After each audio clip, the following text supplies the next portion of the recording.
Welcome to Echoes from the Arena. This is episode 22, the modern day Super Bowl.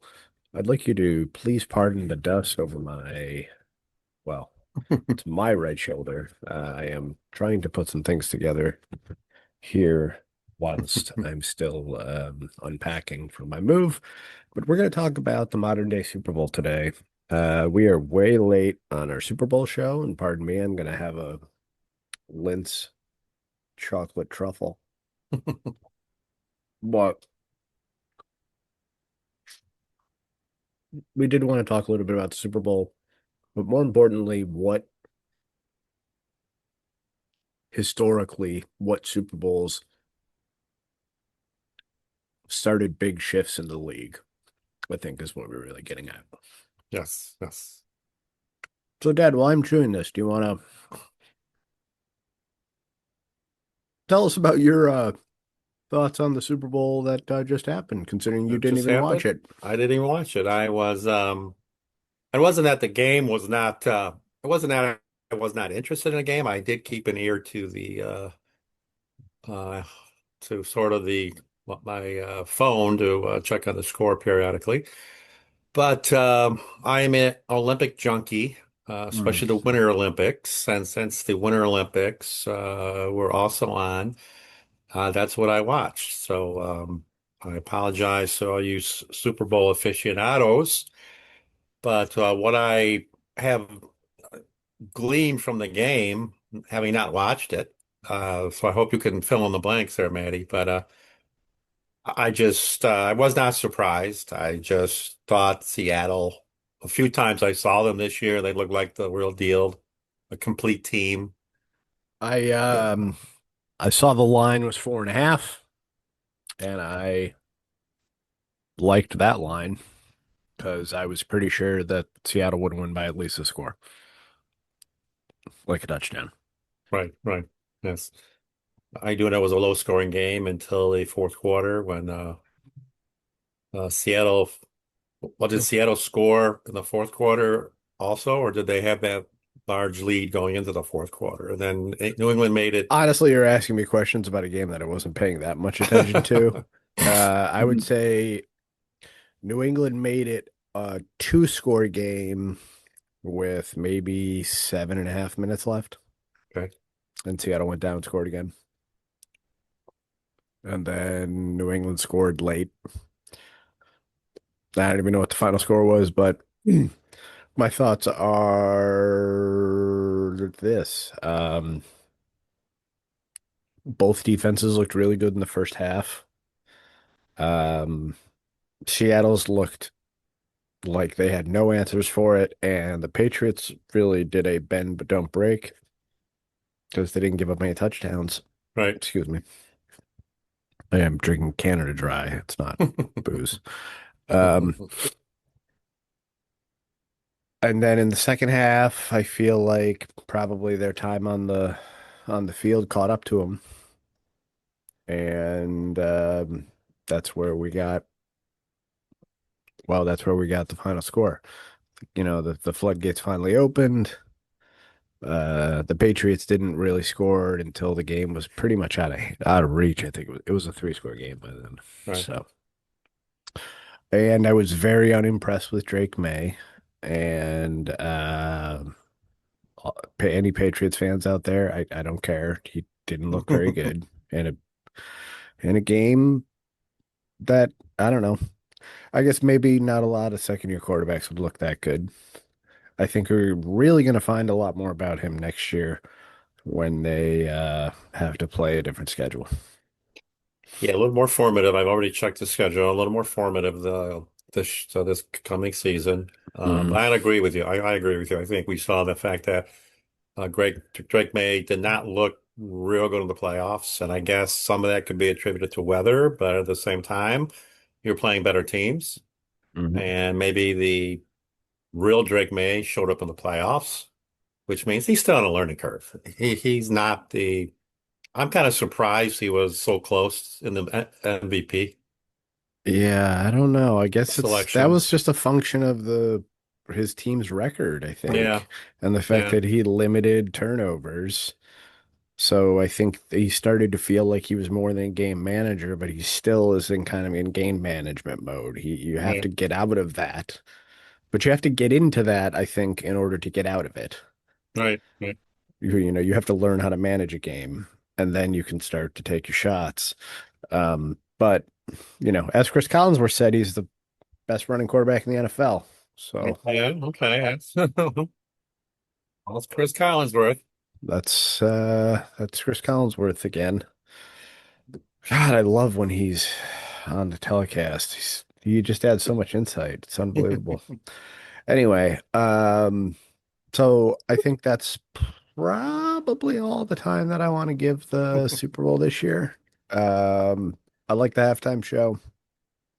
I didn't understand most of it, but I don't Right. care. I thought it was clever. Well, that's no issue because I listen to a lot of Italian music and I don't understand what they're saying either for the most part, but I That's enjoy right. it. So I Yeah. guess Well, I that's listened to a lot of Pearl Jam, there you go. and I can hardly tell what Eddie Vedder's That's right. saying, and I only know Exactly. now from 20 years of listening. That's Just like a right. language. Do you speak Vedder? So let's get on to the topic that we wanted to discuss. And I know, yes, we're in the middle of the Winter Olympics, but we did have a show lined up that I think we wanted to try to do last week, but just couldn't make it happen. So, kind of the games that took the Super Bowl up a notch. Dad and I both picked a game from when we were alive. So I didn't go back to Super Bowl seven or something. Right. Right. Granted, I probably wouldn't have remembered this game unless the Bills were in it because I would Right. have been five for mine. But um, and I wanted to steer away from Super Bowl 25 just because we talk a lot about the Bills and Yeah. we Yeah, can we talk about want something else. to talk about something else. Yeah. So, Dad, the modern day Super Bowl was lifted, or at least the Super Bowl was lifted to new heights after your Super Bowl. And what Super Bowl is that? Yes, I'm going to give you a brief history of Super Bowl three. So Super Bowl three was played in 1969.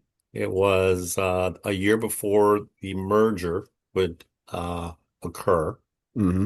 Agreements were already in place between the NFL and the AFL to merge in 1970. However, in the Super Bowl, well, here's the interesting thing, which I learned in doing my research. The original two games were not called Super Bowl. They were Really? called the World Championship. Or actually, they were called the NFL AFL World Championship. Yeah. And in those two games, the Green Bay Packers Won both of them. routed the Kansas City Chiefs Hmm. in LA in the Coliseum. And the next year, they routed the Oakland Raiders in, I believe it was in that game was played in Miami in the Orange Bowl. So going into Super Bowl three, even though the Jets had a remarkable year that year, um, the line you would be interested in this, Matt, that the betting line, the You say that like Colts. I'm a degenerate gambler. I am not a Well, I know degenerate you follow gambler. you follow the spreads and and what And have you, I and think it the tells a lot about what's going to happen in the well, it game. does, and the prior to the kickoff, the uh, Colts were favored by 18 points. That's Uh, ridiculous. they had they had pretty much well, they were obviously the best team in the NFL. I They don't had know. a yeah, Just for reference for people, I don't know if this is actually true, but I would be hard pressed to think that there has been a playoff game in the modern NFL from the start of the modern day Super Bowl, which, as you right, stated, was named something else for its first 2 years. I right. don't think there's been one playoff game that had a spread that big since then, No, or within the last literally 50 years. I don't think Not it was a game. I don't think it was about a game, playoff or regular season that has spread there's that been a there's large. been a couple that were pretty big. Uh, when you're talking about injuries and stuff, but that spread is outrageous. It was.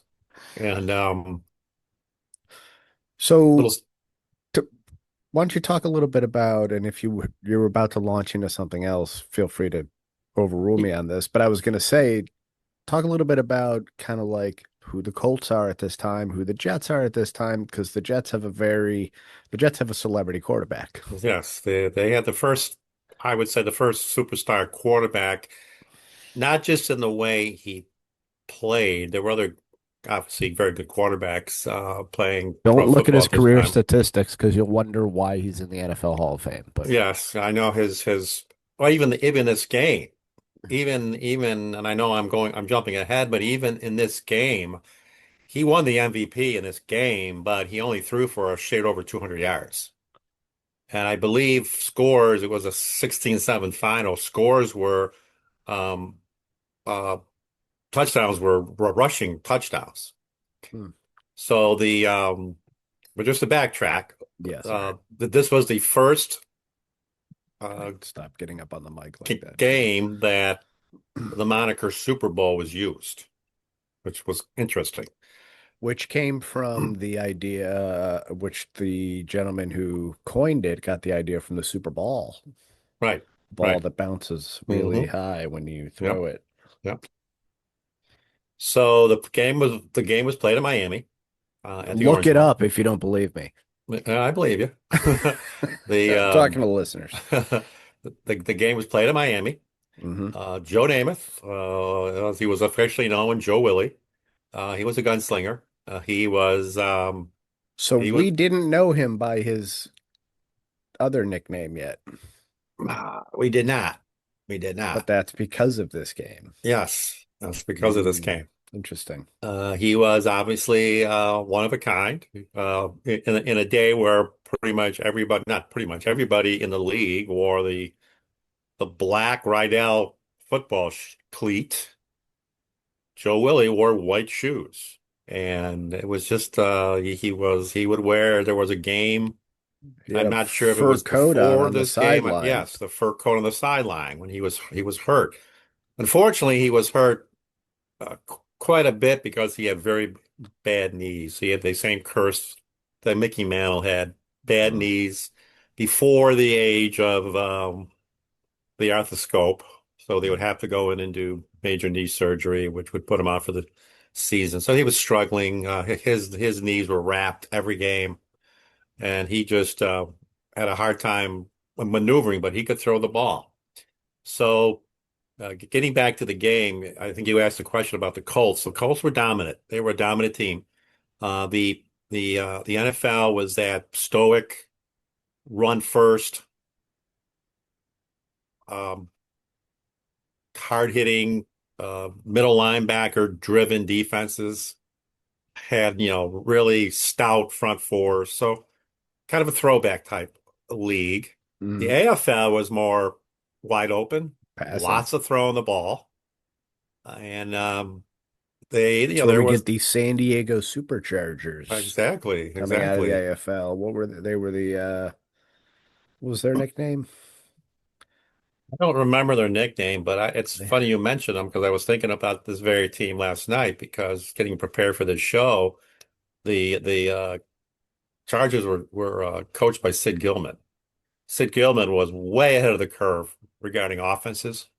hmm, Sid Gilman would be somewhat at home right now with what's going on in the NFL as far as the spread offenses and what have you. he wanted to sling it. He wanted to sling it. He had two interesting, wideouts, uh, lots of passing. So the AFL was more of a, it was the little brother, they had a little brother mentality. Hmm. But they like to sling the ball. The NFL was more of that, like I said, stoic, run dominated offenses. So going into the game, the Colts had a very good year. Hmm. Johnny Yu went down. Their starting quarterback at the beginning of the year went down early with an injury. Their backup Earl Morrall, who He was a had a very haircut that you could set your yes, watch to. yes. He uh, he took over and made him miss a beat, and got to the Super Bowl, or yeah, the Super Bowl. Jets ran the table. Ironically, one little side note. I know we're trying to stay away from the Bills, but Huh, I think the there we Bills, go. I think that year the Bills won one game, Mm. and that game was against the Jets in Buffalo, where they intercepted Joe Willie like four times. After they had been in the Mhm. AFC Championship game 2 years prior, Yeah, 2 years prior. So they their lost to fortunes the fell off the Chiefs. table. Yeah. And but anyway, Joe, who was a talker, he basically told reporters in Miami that at poolside that n- not only were the Jets going to win the game, but he's guaranteeing they're going to win the game. So Mhm. that got a lot of people raising their eyebrows. That's cannon. That's cannon fodder It is. It is. for the dartboard for the yeah. So the game was the game was a study, and I think this is one of the reasons the game was well, for a few reasons. I guess the first reason would be that game and the final score gave immediate legitimacy to the AFL Because they that they won by could more play than a with score. and beat NFL teams. Yeah. Uh, Colts did not look good. They didn't look good because the uh, Jets um, offense was impeccable that day. They had two very good running backs, Emerson Boozer and Matt Excuse me. Snell, Hmm. and they pounded the ball. They had two really good receivers, Don Maynard and George Howard Jr. And it was time of possession, basically. I mean, the Jets kept the ball away from the Colts. They just, they long drives, punching in touchdowns, really good defense. They had a really good front four. Matter of fact, one of their stars, I just want to because he played at a Buffalo school, Jerry Philbin, who played for UB, and he's in the Football Hall of Fame. He was a star on that team. So they just had a really good game plan, and they kind of did what I don't know if you remember. I know you were young at the time, but Marv Levy always said his axiom as far as winning football games in the NFL was to run the ball, Hmm. stop the run, Yep. play great special teams. Mm. And the Jets did all those things on that day. It was an upset. It was a major upset. Nobody saw it coming. I remember your Earl Morrall grandfather, threw 3 interceptions in that game.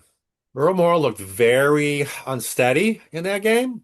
Uh-huh. And Johnny, you actually they brought Came United in them and he late. led them to their only scoring drive. I'm reading it right Yes. now.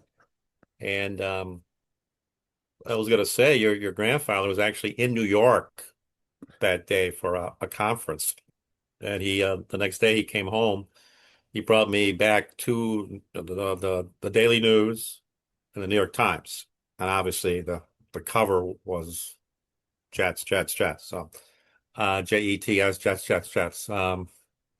So there you go. So it gave the league, it gave the AFL legitimacy. Hmm. Was also a major upset with a celebrity quarterback, and it was the classic David and Goliath story. So everything kind of fell into place. And then the following year, they continued where um, the Chiefs won the Super Bowl over the Vikings. I was thinking maybe David was more like Goliath, and they realized and that this was the game that proved it. Hmm. I saw, what else am I seeing here? The fun game to Um, watch. Remember watching it. It was in high school. was that the Orange Bowl? Hmm. Namath completed 17 to 28 passes for 206 yards. Zero touchdowns, won the MVP, but zero interceptions, zero Right, turnovers. right. Probably most importantly, Matt Snell scored the first touchdown and rushed for 121 yards. And that rushing attack, that kind of What rushing was attack their will what was their what was their keep it. yardage? What was their rushing yardage as a Uh, team? I don't have Is it that on on. there? Hmm. I don't. But yeah, they had a very good O line. Hmm. They they Oh, were so from then on, Joe Namath is Broadway Joe. yes, Broadway Joe. Now he's Broadway Joe because he's got a ring. Yes, yes. So he was he came into the league from Alabama. He was the first quarterback to sign for some big dollars. I think he got a $400,000 signing bonus, which was unheard of in those days. Hmm. So he was definitely the king of New York for a bit. So that's Super Bowl three. So I'm making the argument that the that Super Bowl really, since it gave legitimacy to the AFL, that kind of propelled this game into the national spotlight more than in the past. Now your game might be um, a better example of the Super Bowl. So we're going to talk about your game next, which is Super Bowl. What was it now? 23. 23. Super Bowl Okay. 23. Denver versus No, no, no. This is the not Denver. Niners. No, that was Super Bowl 24. This Oh, is okay. Super Bowl 23. This is the San Francisco 49ers Oh, of the okay. That's right. NFC That's right. playing the Cincinnati Bengals of the AFC with Boomer Esiason as the league MVP that year, by the Okay. way. Right. Right. Seems weird I know. to me. But anyway, few pieces of information that I did find out when I was doing some research. Um, this was the first Super Bowl, and I find this hard to believe, but I did go back through it and looked it up. Super Bowl 23 was the first Super Bowl in which the game was tied at the half. Hmm. Interesting. Now I know we've had our fair share of blowouts, but Yes. there's also Yes. been like a lot of not blowouts, and I just found it hard to believe that was um that was That's true. quite a few games into this. That's a Yeah, lot of games into the Super Bowl, and to not have a tie to not have at a the tie at half. half. Yeah.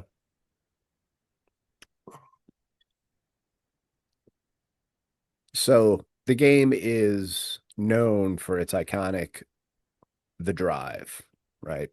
Yep. Which you would remember better than I would, considering I was 5 years old. Right. You would have Right. been what? This is 88. You're what are you, 35?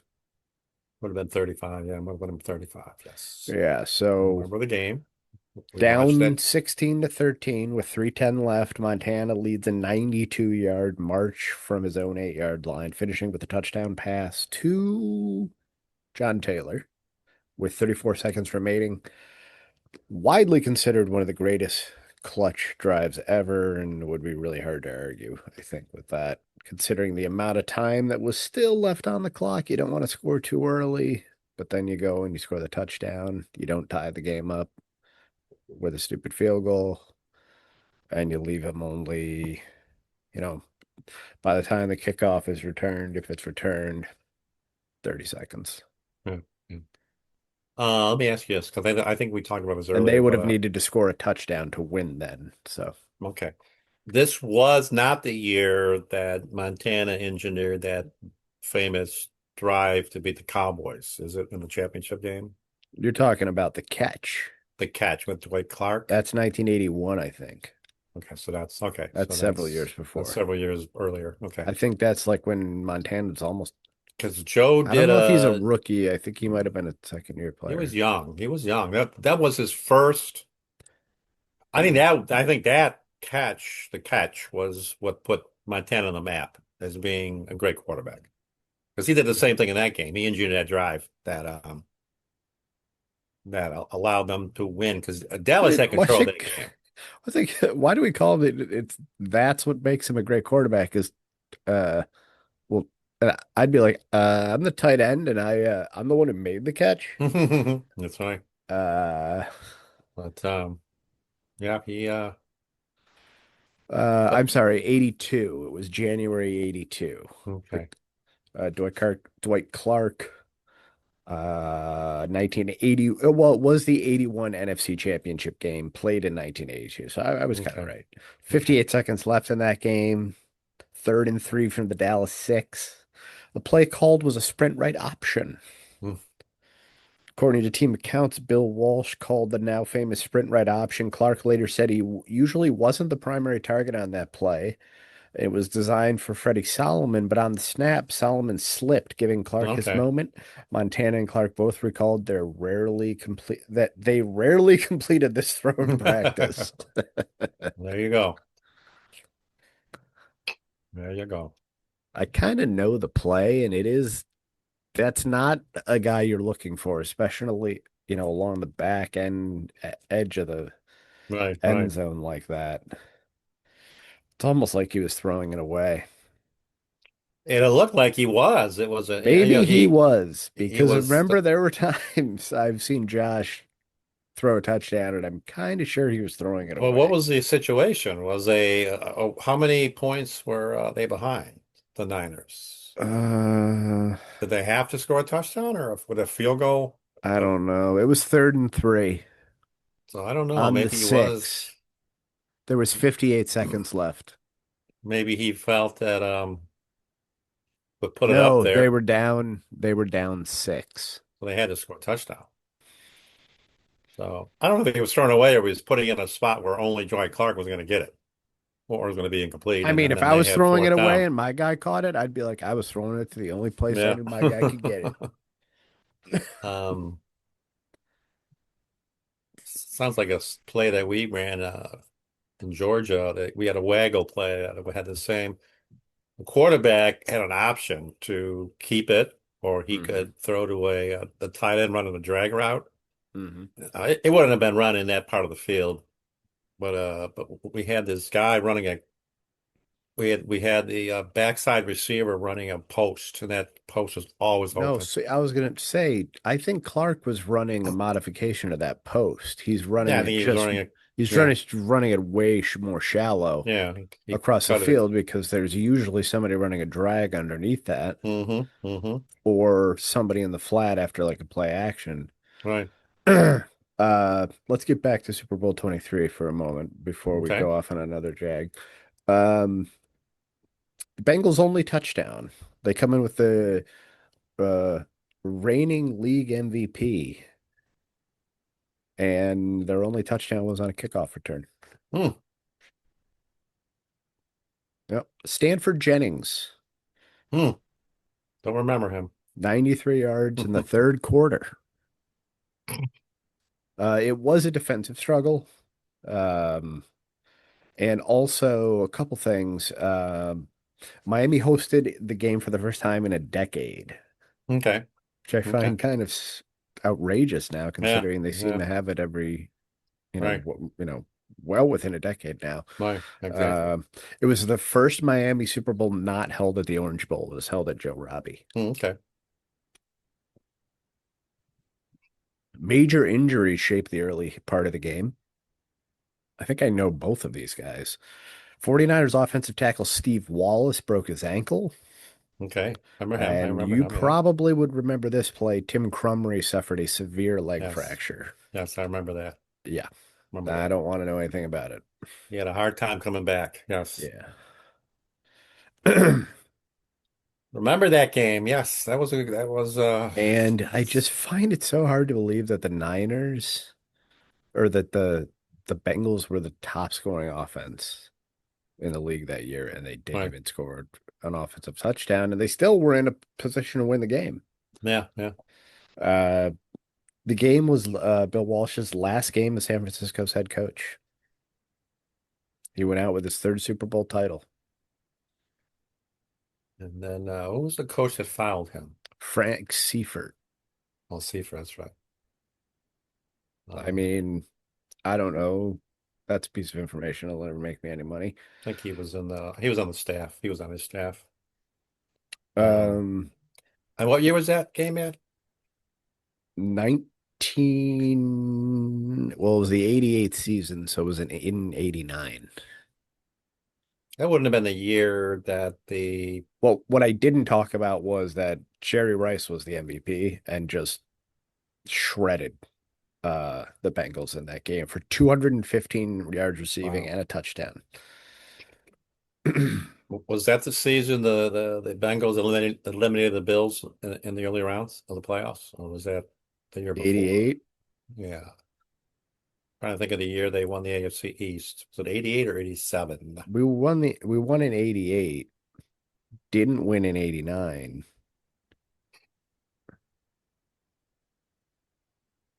Because I remember What year was the drop against Cleveland? yeah, that would have Wasn't been a that year or two before we went to our first Super Bowl. I feel like that had to be the year before because why do I remember it? And we must have played Cincinnati after this in the playoffs because I remember when we hit the store, we had the Cincinnati newspaper was in the store and interviewing me. Oh, So interesting. Cincinnati was here, but I don't know if it was a championship game or if it was a playoff game. I don't remember. This was But a rematch of Super Bowl, what is it, 16? Also won by the Niners. mhm, mhm. So the Bengals have been good for a while then. Yeah, yeah, yeah. The Bengals were the class of the AFC for a few seasons there with Boomer, and then we went through the Icky Shuffle days, Icky Woods, Yeah, I remember and that. but they were never able to win the big one. We all know about that. Yep, we know all about that. And that's why we're not talking about Super Bowl 25 as being a transcendent Super Bowl, even though I It was a think it great game, but probably yeah, was. It probably was. I just thought I think both our picks are good are good games games that again propelled the game into the icon status that it has. Um, and like you said, there were some really good Super Bowls over the years, and there were some clunkers. Uh, the first two being not good games. And Yeah. then three being a good game, four again being a clunker. Kansas City just blew Minnesota out. I think Super Bowl five was a good one. It was against the Colts and the Cowboys, and Jim O'Brien of the Colts kicked the field goal as time was expiring to win that game. Hmm. And then after that, it gets little it gets I don't remember much about it after that. I would have to be reminded. And then there, obviously 25. Well, 25, 26, 27, 28. Remember. So the That's other the Super closest we got. Bowl that, although the game had already reached iconic status, was the game between the other great game was the game, and they compared Super Bowl three to this game I'm going to mention. The game, do you remember the game with Giants, Pats going into the game undefeated, Yep. and Watched it at Jeff's. Eli May having a big day. David Tyree making a David catch on Tyree, his yes, on his helmet. helmet, right there. And I don't Uh, even know if that would be a catch nowadays. Who knows what a well, catch is? it was because it would be because it didn't touch the ground, but Yeah. who knows? Is David Um, Tyree a Cuse guy? yeah. There you go. Um, I looked up the John Candy, Joe Montana thing. Yeah. Yeah. Apparently, it is true. The Niners were so this was to start the drive. Yeah. You're 92 yards away. You're on your own 8-yard line. It's 16-13. There's just over 3 minutes left to play. Offensive tackle Harris Barton was visibly nervous. Teammates said he was practically vibrating. Montana, known for his calm under pressure, noticed the anxiety spreading throughout the huddle. Right before calling the play, Montana casually pointed out towards the stand and said, "Hey, H, isn't that John Candy?" Barton looked up, saw the actor, and immediately relaxed, and the whole huddle loosened up. It was classic Joe using humor to remind everyone that they're still just playing a game. hmm That's a good story. He was cool under fire, let me tell you. Hmm. But he also had a great offense. That That was helps. the inception of the West Coast offense. There it was. and then he would ride off into the sunset. Yep. Yep. Not Joe Montana, that is. I'm Oh, talking Bill about Walsh. Bill Bill Walsh. Walsh. And then yeah, Montana had a good reign there, and then he leaves to go to Kansas City and Steve doesn't Young have comes much in. there. Steve And Young comes in, wins a Super yeah. Bowl in '95 against the Chargers, and Cool Joe Montana or Montana, however you want to say it. His best look at it is losing in the AFC Championship game to the Bills. hmm I believe a hmm game that I was at with Yep. your dad Yep. that didn't even feel like it was that close. Right. And Right. I don't know that the score was even that close. It was really a Well, pretty good ass all I kicking. remember from being there is Joe was on the run all day to stay away from Bruce Yeah. Smith. Yep. Bruce had his number, and he was just on him. He was relentless, and If you can't protect a quarterback, there's not a whole lot of no, things you're gonna be able to no, that's true. do. That's true. And he was not gonna be mobile enough to get away from Not by that time. nobody back then was mobile enough to get away from Bruce. Bruce was a monster. He Be was a interested to stairmaster see monster. be interested to see how he would fare against some of today's quarterbacks. It Big, would be a little more bigger, more challenging. athletic. Yeah, It's it got to would be a be little more harder. challenging. I mean, Yeah, but Dad, could you imagine what Miles Garrett would do oh, in I like know. 1985? He was at the Olympics, Miles Garrett. Yeah, I saw his Chloe Because Kim is his girlfriend, I because I think. kept saying, I kept looking at the TV and said, "That's Miles Garrett. Yeah. Who is that guy? It's Miles Garrett." And then I saw that, yeah, him and Chloe Kim were together. So I said, okay, big dude, the big dude. Yeah, no doubt about it. Big compared to big guys. Mm-hmm. No, I was going to say because you mentioned the how would Bruce fare today? So Bruce, it would be a challenge because what's Josh is what 20 pounds, 30 pounds lighter than Bruce was. I think Bruce was around 270. Josh is about what 230, 240. So wouldn't be as He easy. still had that quickness though. Oh, Bruce had a lot, That jump he could get. tons of quickness because of the massive quads he had. And I think him just wearing nothing on his arms, giving nothing that you could grab Mm-hmm. onto. Mm-hmm. Plus, he would line up So out outside, wide. Yeah. uh, and he would take away the angle of the tackle, and the tackle just was not able They'd to have get to make out that there. first chop step and then they have to Mm-hmm. get another step out before and then now you're in space. You're in So space, now you're right? in trouble. And he could go either way. He could go inside of you. He could still go outside of you. So he Uh, just had two of. And, He just you he know, was a matchup nightmare. he wasn't yes, he was an all pro for several years.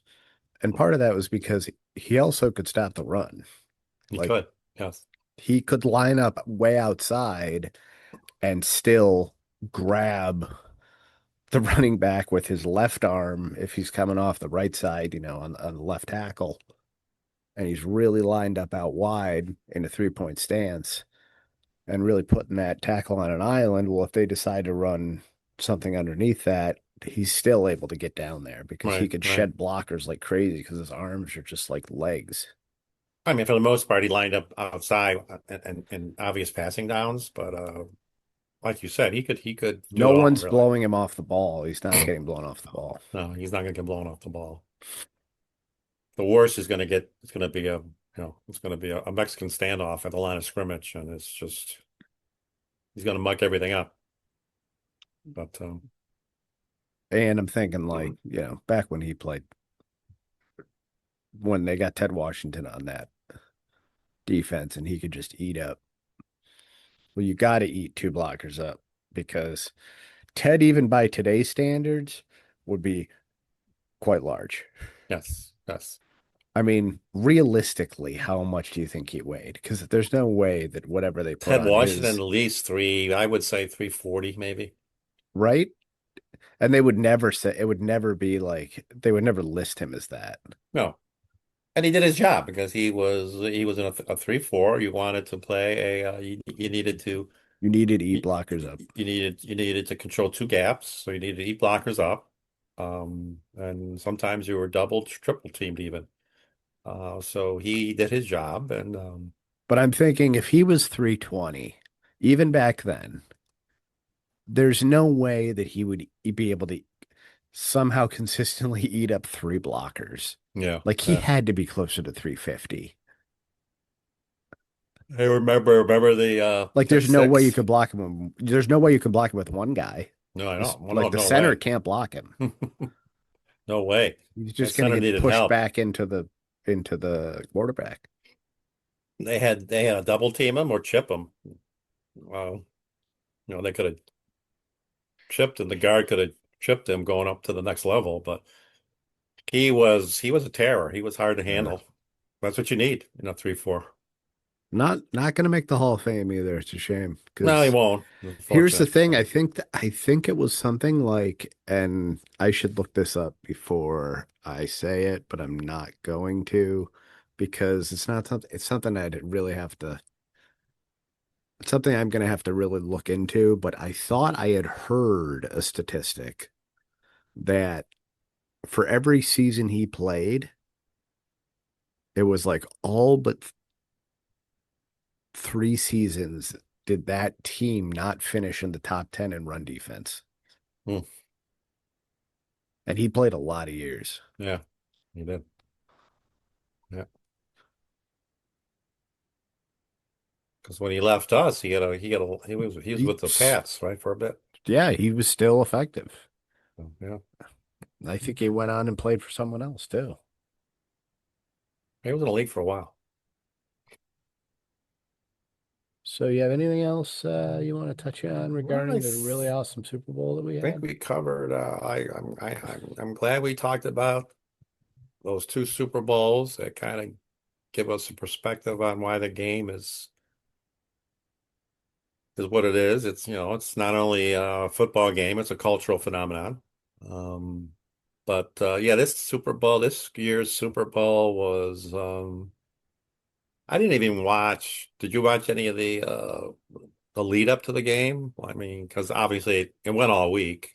No, I actually, really never, I because really didn't, I well, really had no not certainly interest. not that day because I think Man City was playing Liverpool.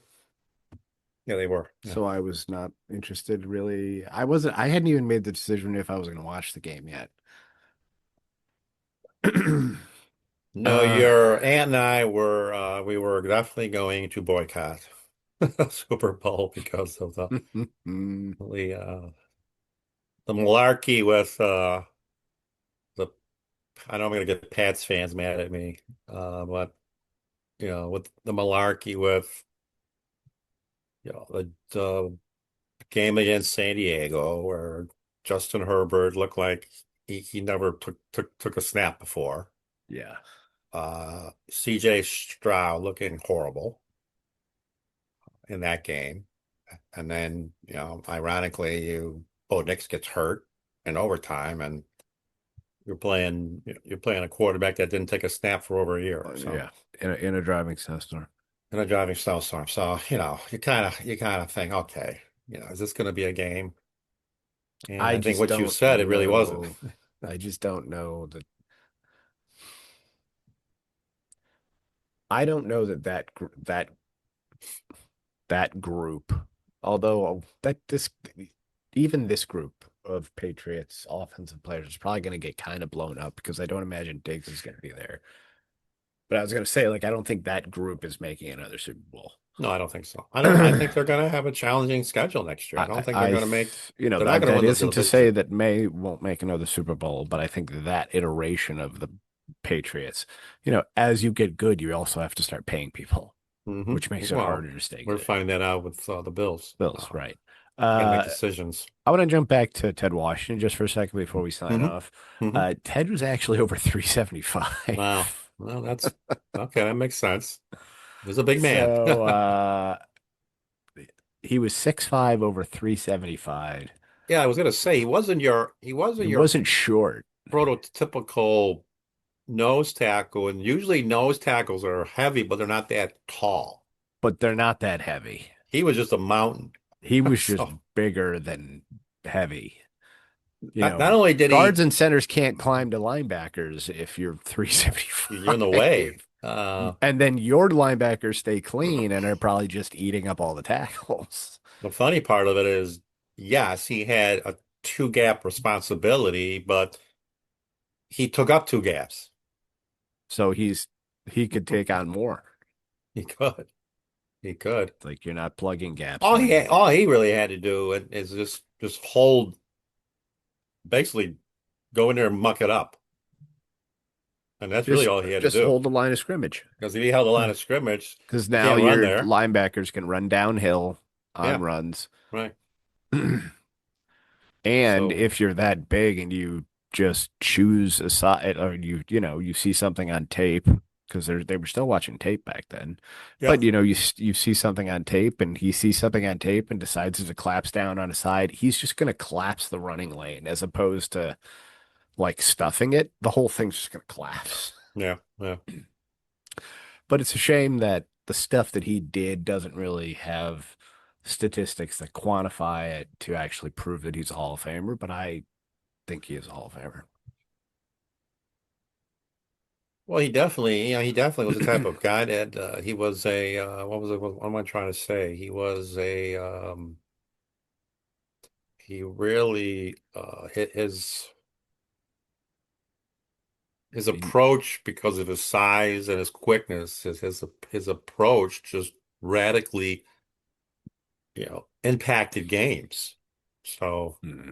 I know there's no way to quantify it because there's no stats to speak of unless you want to use sacks or something. But But he's a not that nose high on tackle that. doesn't get a lot of sacks. He He only had gets his 28 sacks, I think, his Yeah, entire because career. his job is to just take on blockers. His job is to create chaos, Exactly. and So there's not a chaos quotient as far as I know. I think it's the same issue with, although I guess with Steve Tasker and his special teams play. I mean, Yeah, I guess you could use amount of tackles that he made, but there's not a lot of other determining factors, which is unfortunate because again, he impacted there's games. just the eyeball test, Yeah. which with statistics and stuff, we've kind of And if I we've remember created Marv's no room for that, and I feel like there still should be a little bit of room for that. Like right, those that saw him play, was he considerably better than his peers at what he did? right. Yeah. Yeah. I'm Okay, well, I guess we gonna get off my soapbox and obviously hopefully clean up. the listeners can debate about who they think their Super Bowl was, the one that they felt impacted the game or the game as in the big picture of the game. Hmm. And so we'll see. But um Until then, we'll our be watching the Winter Olympics. yeah, we'll watch the Winter Olympics. We've got the US women playing Sweden tomorrow. Hmm. US men won today. Are They beat off tomorrow. Germany. Yep. And they're off, and they're going to play the winner, I believe, of Sweden, Latvia. Mm. And the medal count is the U.S. is inching up. They're at third place right now, five I golds. think they've been there for a little while. Well, I think Norway they were there and yesterday Italy. now. Yeah. Norway and Italy are up Um, there. Oh, hold on. Before we sign off, did you see the freaking Norwegian uh, cross country skier? yes, Did you yes. see him motor up the hill and crush Hmm. those guys? Like Hmm. it was at the beginning of the Olympics, but that Yes. is one of the most impressive things I've seen, where he Um, decided to take a part of the course that was probably mentally challenging for all involved, and he was going to use that time in which he was going to crush his competitors. is he the one? Is it like Claybo or something? Yeah, Is that yeah, him? And uh-huh. he was on again. He was running. He was in Yeah, the. he's run He three had a golds relay now. today, Yeah, he's got cross three country. more. He's got three more Uh, events. I know one thing I've learned watching the cross country skiing is it's got to be ultra taxing because these people are just totally dished when they're They done. collapse. They just collapse. They're like passed out of the line. They're Yeah. just they can't get up. I watched the It's biathlon last night. what is the biathlon? Who won Yeah. that? I don't know. I didn't watch the whole thing, but I had it on for a while. Hmm. I pretty much had it on. Scandinavian countries pretty much rule that one. Well, with cross country and I think the Finns just won women's ski jumping Mhm. too. So Scandinavians are good with the Nordic sports like Yeah. the ski jumping and the cross country and the biathlon. But so next show, Matt, are we going to do are we going to go to the Premier League and talk about the I think we Invincibles might go and on our talk next about the show? Invincibles if we can find a time that works. Otherwise, That would be next week. Can that we would do be it? Yeah, otherwise it'll be a secret show that nobody, not even we know about. that's right. That's right. All right. I would like to, I would like to fit in somewhere, somehow. If we are, if again, it's a scheduling thing for the Invincible show. Yeah. So because we have another person that will be on, Hmm. and I was thinking something, regarding the Olympics, the Winter Olympics, Right. but not the 1980 hockey team. That's been No, we done. don't need to talk about That's Miracle. been done a lot. We don't need to talk about that. But something something other than But the that. So issue we'll is see. we only got a week before the I got a Olympics week are because over it's now. going to be Just 2 over weeks. the next Sunday, I think. Yeah. Week from today will be the closing ceremonies, and then move on to the summer in LA, and then the next winter is going to be in France in the Alps. That'll be neat. I Any, find it hard to believe that the skiing would be much gnarlier than the skiing that I've seen here. it's crazy. It's crazy. I love the what was it? The Super G. The Hmm. women, uh, they were like on the edge. The whole friggin' They were like time. on the edge. It was either I'm gonna win this thing, or I'm Or gonna crash. I'm gonna crash out horribly. Because I love that. It's just it's such an edge. So you got to do that. You got to do that in No, these competitions. I don't have that gene, so Now you got to be a I little, can't. you got to be a little Yeah, out there. You got to be a yeah. little out there because you're Uh, launching yourself at 80 plus miles an hour uh, down the side of a hill. with no crash cage. It's just you and That's right. No, the you do have mountain. a crash cage. It's called your ribs. Yeah, well, that's true. All right. So for Greg, this is Matt. We're signing off. And as far as the next episode of Echoes from the Arena, stay tuned because we Stay may do tuned. one shortly, or it may be 2 weeks, but we'll see. We're going to try to sneak one in on the Olympics. So signing off. Have a good night.